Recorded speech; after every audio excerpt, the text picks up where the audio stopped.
Point समझना है। बेटा तुम खड़ी क्यों हो क्लास में? सीट नहीं मिल रही, आगे आ जाओ, थर्ड लाइन में आ जाओ, थर्ड लाइन में बैठा लो बेटा इसको।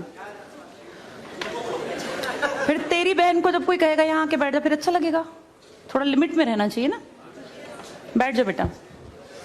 चलो अपने देखो, अपने व्यवहार को ऐसा रखो जैसा तुम दूसरे के साथ करो, तुम्हारी बहन के साथ वही होगा। यहाँ नहीं, जहां वो कॉलेज में जाएगी वहां होगा, बस में होगा, ऑटो में होगा। समाज सबसे मिलके बनता है। तुम घटिया हो ना किसी के लिए, तो तुम्हारी बहन के लिए 100% कोई ना कोई घटिया। भगवान जो है कर्मा रिटर्न्स बैक है, ये सीधी थ्योरी है ये। और ये मैं अपने लिए भी मानती हूँ, मैं अपनी बेटी के लिए भी मानती हूँ।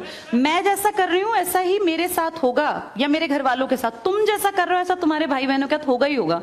हम किसी भी बेटी के साथ गलत करेंगे ना, तो अपने आप को इसके लिए तैयार रखना कि मेरी बहन भी पढ़ने निकलेगी। आज छोटी है तो कल निकलेगी। चाचा की बेटी, मामा की बेटी, ऐसा नहीं कोई घर में रिश्ते ही ना हो, माँ भी तो होगी। जैसा तुम कर रहे हो ऐसा तुम्हारी माँ के साथ जरूर घटित हुआ होगा। अब तुम कर रहे हो, बड़े अच्छे कई एड्स हैं, उसमें एक जवान लड़का ना सीटी बजा रहा होता है, तो उसकी माँ, देखा तुम लोगों ने वो, उसकी माँ कहती है बेटा मत कर। तुम्हारी उम्र का था वो लड़का, उसकी माँ लगा लो मेरी एज की, मुझसे 2-4 साल बड़ी होगी, क्योंकि जो बच्चे 20 के हैं उनके माँ 40-45, उनकी माँ 45 साल तक की होती हैं। तो लगातार सीटियां बजा रहा है, उसकी माँ उसको कहती है बेटा मत कर, वो इरिटेट हो जाती है। तो फील करता है कि मेरी माँ ऐसा क्यों, मतलब क्यों चिढ़ रही है सीटी बजाने से, घर में बैठ के बजा रहा था सीटी। तो उसकी माँ को याद आता है कि जब मैं रोज बस स्टॉप पे जाती हूँ, 45 साल की अधेड़ उम्र की एक औरत, एक घटिया लड़का, मतलब ऐसे नहीं होते बिल्कुल ही घटिया जिनकी परवरिश हो, वो रोज उसको परेशान करता है, उस 45 साल की औरत को। तो उसको फिर फील होता है कि ये मेरा बेटा जो हरकत कर रहा है ये उस लड़के से मेल खाती है। बहुत अच्छा ऐड है, उसका एसेंस बहुत अच्छा निकल के आता है कि एक्सप्लॉयटेशन सिर्फ जवान लड़कियों का नहीं होता। आप गलत कर रहे हो ना, कोई आपकी माँ के साथ, आपकी बहन के साथ कहीं ना कहीं कोई गलत करेगा फिर। इसलिए समाज को अच्छा बनाओ, क्लास को ऐसा बनाओ, कोई लड़की वहां से अगर आ रही है और तुम कह रहे हो यहाँ आ जा, तो ये ठीक है, ये अपने आप सोच के देखो, ये हमारी परवरिश को भी दिखाता है कि हमारी परवरिश कैसी माँ ने की है। अपनी बेटियों को जितने हम संस्कार देते हैं ना, उससे ज्यादा बेटों को देने चाहिए, क्योंकि गलत करने वाले लड़के ही तो है ना, किसी के प्रति गलत कमेंट करने वाले। ये ठीक नहीं होता।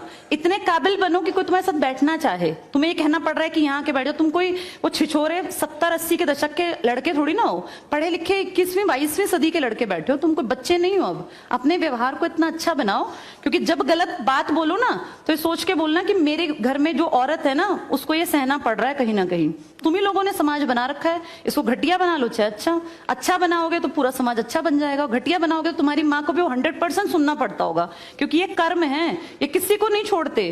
तुम सबको 4 दीवारी में नहीं रख पाओगे, तुम्हारी माँ को भी कहीं ना कहीं बाहर निकलना पड़ता है, चाहे वो मार्केट सब्जी लेने जाती हो, गांव में रहते हो तो गली में तो निकलती है ना, उसको भी सुनना पड़ता होगा, क्योंकि समाज बनाने वाले तुम ही लोग हो। तो ये ध्यान रखो सबको कि भाई किसी को हमारे किसी भी कमेंट से बुरा ना लगे, और इनको अलग मत समझो। जैसी तुम्हारी बहनें ऐसी ही ये हैं। पसंद आना कोई अलग बात होती है, पर व्यवहार अच्छा रखना चाहिए। तुम्हारी परवरिश अच्छी माने की है, कम से कम ये दिखा के चलना। चलो ये टॉपिक